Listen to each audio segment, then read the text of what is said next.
1 अप्रैल 2026। 147 लोग एक luxury cruise ship पर सवार होते हैं, उशुया, अर्जेंटीना में। टिकट की कीमत 14,000 से 22,000 यूरो प्रति व्यक्ति। यह उनकी जिंदगी का सबसे यादगार सफर था। अंटार्कटिका, दूर दराज के टापू, धरती की सबसे एकांत जगह। लेकिन इस जहाज पर कहीं एक खामोश कातिल पहले से सवार था। कुछ ही हफ्तों में 3 लोग मर जाएंगे।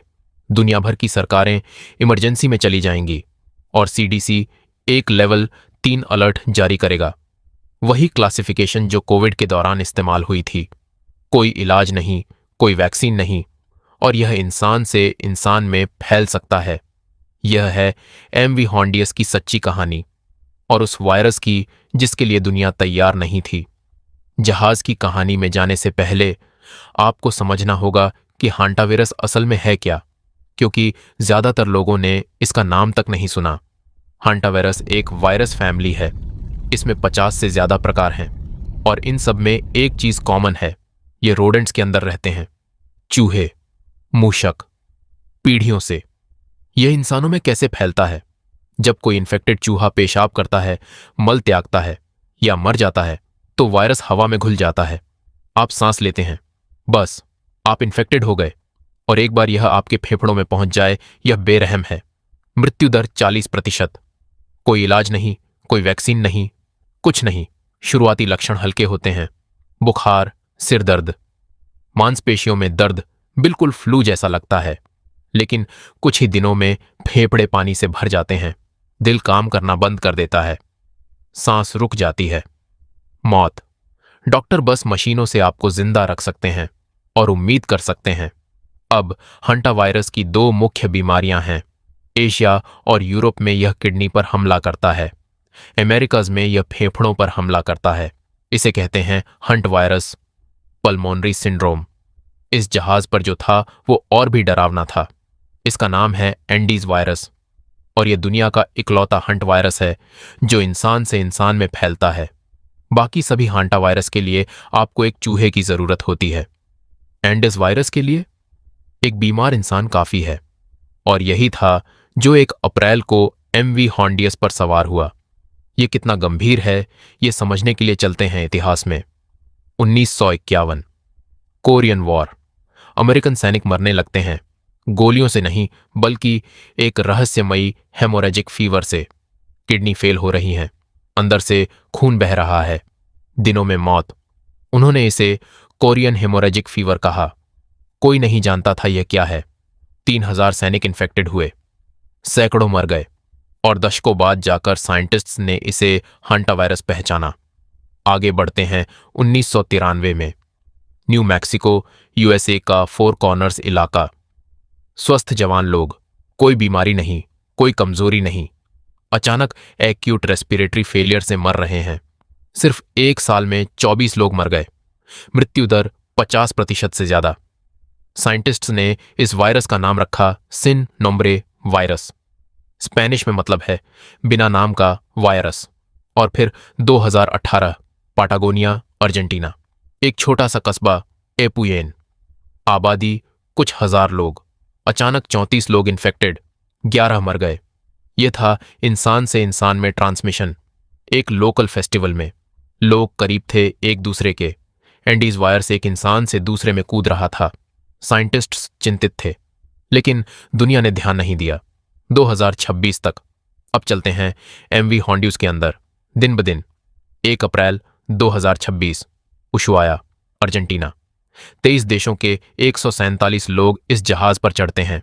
Spain, France, UK, USA, Netherlands, Germany से पैसेंजर्स। सपना था अंटार्कटिका, साउथ जॉर्जिया आइलैंड, दूर दराज के अटलांटिक टापू। इनमें था एक डच कपल, दोनों 70 साल के करीब। साथ सफर कर रहे थे। वो महीनों से साउथ अमेरिका घूम रहे थे बोर्डिंग से पहले। अर्जेंटीना, चिली, पाटागोनिया के जंगल। जो वो नहीं जानते थे, उनके सफर में कहीं वो एंडीज वायरस के संपर्क में आ चुके थे। 6 अप्रैल। जहाज साउथ अटलांटिक ओशन के बीच में है। डच आदमी 70 साल का तबीयत खराब महसूस करने लगता है।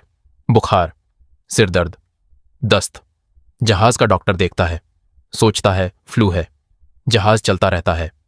11 अप्रैल। वो मर जाता है। मौत का कारण अज्ञात। जहाज की मेडिकल फैसिलिटीज ये नहीं बता सकीं। उसकी पत्नी तबाह हो जाती है। शरीर जहाज पर रखा रहता है और जहाज चलता रहता है।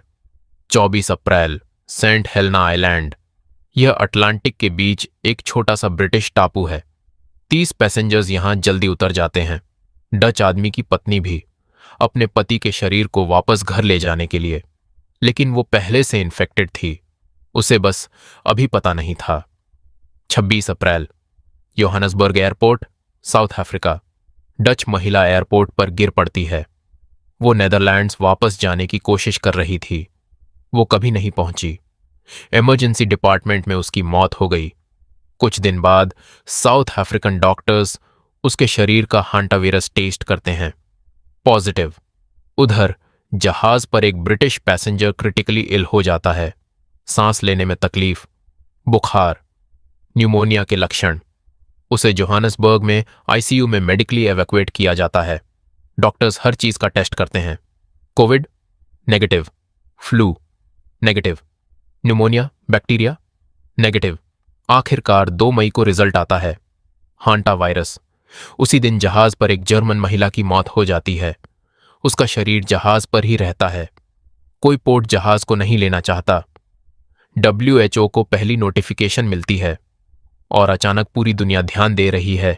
3 मई, MV हॉन्डियस केप वेर्डे के पास रुकता है, वेस्ट अफ्रीका के तट के पास।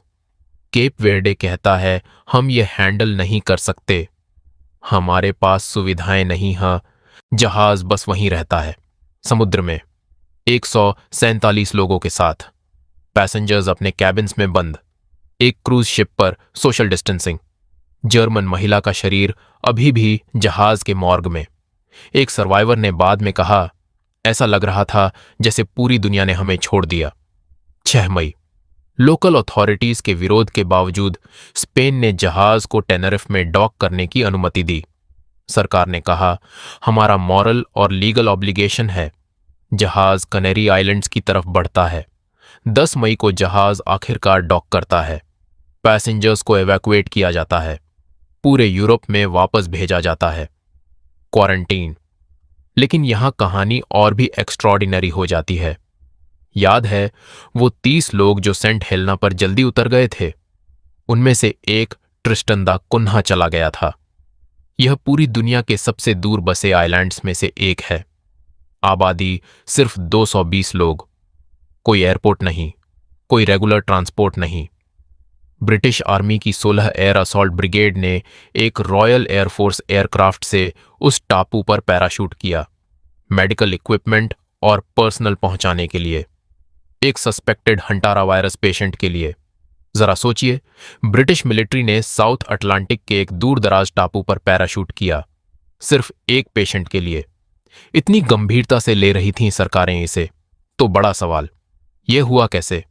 जहाज पर कोई रोडेंट नहीं था, तो वायरस वहां से शुरू नहीं हुआ। WHO और CDC की सबसे मजबूत थ्योरी? डच कपल और शायद कुछ और लोग अर्जेंटीना और चिली में अपने सफर के दौरान एंडीज वायरस के संपर्क में आए। पाटागोनिया में पाया जाने वाला long tailed pygmy rice rate यह वायरस कैरी करता है। खेतों के पास बर्ड वॉचिंग, लंबी घास में हाइकिंग, बस इतना काफी है। उन्हें पता ही नहीं था कि वो इन्फेक्टेड हैं, क्योंकि एंडीज वायरस की इंक्यूबेशन पीरियड है 4 से 42 दिन। वो जहाज पर बिल्कुल स्वस्थ महसूस करते हुए चढ़े। फिर जहाज के बंद माहौल में कैबिन की हवा, shared dining room, physical contact, virus फैल गया। यही है एंडीज वायरस की सबसे डरावनी बात। इसे फैलते रहने के लिए चूहे की जरूरत नहीं। एक बार इंसानों में आ जाए तो यह इंसान से इंसान में जाता रहता है। 12 मई 2026 तक 11 कंफर्म्ड केसेस, 3 मौतें, 23 देशों के नागरिक एक्सपोज्ड और 42 दिन की इंक्यूबेशन विंडो की वजह से हफ्तों तक नए केसेस आ सकते हैं। अब वो सवाल जो सब पूछ रहे हैं, क्या यह अगला कोविड है? एक्सपर्ट्स बिल्कुल साफ हैं। अभी के लिए जवाब है नहीं। क्यों? पहला, एंडीज वायरस सिर्फ बहुत करीबी और लंबे संपर्क से फैलता है, कैजुअल कांटेक्ट से नहीं, सरफेस छूने से नहीं, किसी के पास से गुजरने से नहीं। दूसरा, मृत्यु दर ज्यादा है लेकिन फैलने की दर कम है। यह वायरस एफिशिएंटली मारता है लेकिन एफिशिएंटली फैलता नहीं। तीसरा, दुनिया में हर साल सिर्फ कुछ 100 हंटारा वायरस केसेस होते हैं। हंटा वायरस का कोई वैक्सीन नहीं है, कोई एंटीवायरल ट्रीटमेंट नहीं, कुछ भी नहीं। अगर यह वायरस थोड़ा भी म्यूटेट हो जाए और ज़्यादा आसानी से फैलने लगे तो हमारे पास कोई डिफेंस नहीं है, बिल्कुल नहीं। साइंटिस्ट्स 30 साल से एंडिस वायरस के बारे में चेतावनी दे रहे हैं। 2018 का एपोयन आउटब्रेक एक साफ वार्निंग था। 2026 का एमवी हॉन्डियस आउटब्रेक और भी जोर से बोल रहा है। कुदरत की आदत है कि वो असली चीज से पहले वार्निंग शॉट्स देती है। 2003 में सार्स, 2012 में एमर्स, 2014 में एबोला, 2019 में कोविड और अब 2026 में हंटा वायरस।